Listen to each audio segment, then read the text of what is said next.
மத்திய உள்துறை அமைச்சர் அமித்ஷா தலைமையில் 31வது தென் மாநில முதல்வர்கள் மாநாடு சென்னை அடுத்த கோவளத்தில் நடைபெறவுள்ள நிலையில் பாதுகாப்பு பலப்படுத்தப்பட்டு முன்னேற்பாடு பணிகள் தீவிரமாக நடைபெற்று வருகிறது.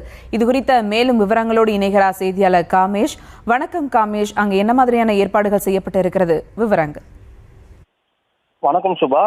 மத்திய உள்துறை அமைச்சர் அமித்ஷா தலைமையில் 31வது தென் மாநில முதல்வர்கள் மாநாடு சென்னை அடுத்த கோவளத்தில் உள்ள டார்ச் ஃபிஷர்மன் தனியார் நட்சத்திர ஓட்டலில் நாளை நடைபெற உள்ளது. இதில் காவிரி நீர் பங்கீடு விவகாரத்தில் கர்நாடகா மற்றும் தமிழகம் இடையே முரண்பாடுகள் எழுந்த நிலையில் இந்த மாநாடு மிகுந்த முக்கியத்துவம் வாய்ந்ததாக கூறப்படுகிறது.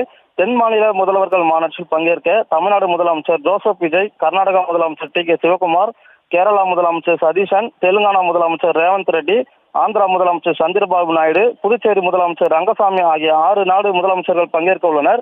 மத்திய உள்துறை அமைச்சகம் சார்பில் ஆண்டுதோறும் தென் மாநில முதலமைச்சர்கள் மாநாடு நடத்தப்படுவது வழக்கம். இறுதியாக கடந்த 2022ஆம் ஆண்டு நடைபெற்றதை தொடர்ந்து அதன் பிறகு இந்த மாநாடு நடைபெறவில்லை என்று கூறப்படுகிறது. மேலும் அந்தந்த மாநில தலைமைச் செயலாளர்கள், உள்துறை செயலாளர்கள் உள்ளிட்ட உயர் அதிகாரிகளும் இந்த மாநாட்டில் பங்கேற்க உள்ளதாக கூறப்படுகிறது. இந்த மாநாட்டில் மாநிலங்களுக்கு இடையேயான ஒத்துழைப்பு, பொருளாதார வளர்ச்சி, தொழில் முதலீடுகள், கூட்டுறவு பலப்படுத்துவது, கட்டமைப்பு மேம்பாடு, நீர்வள பகிர்வு, கல்வி, சுகாதாரம், தகவல் தொழில்நுட்பம், பேரிடர் மேலாண்மை, குற்றங்கள் தடுப்பு, எல்லை பிரச்சனைகள் உள்ளிட்ட பல்வேறு முக்கிய விவகாரங்கள் குறித்து ஆலோசனை மேற்கொள்ள உள்ளதாக கூறப்படுகிறது. மத்திய உள்துறை அமைச்சர் மற்றும் தென் மாநில முதல்வர்கள் பங்கேற்கும் மாநாட்டில் தமிழ்நாடு முதல்வர், உயர் அதிகாரிகள் பங்கேற்கும் நிலையில் இந்த பகுதியை தற்போது காவல்துறையினர் முழு கட்டுப்பாட்டில் வைத்துள்ளனர்.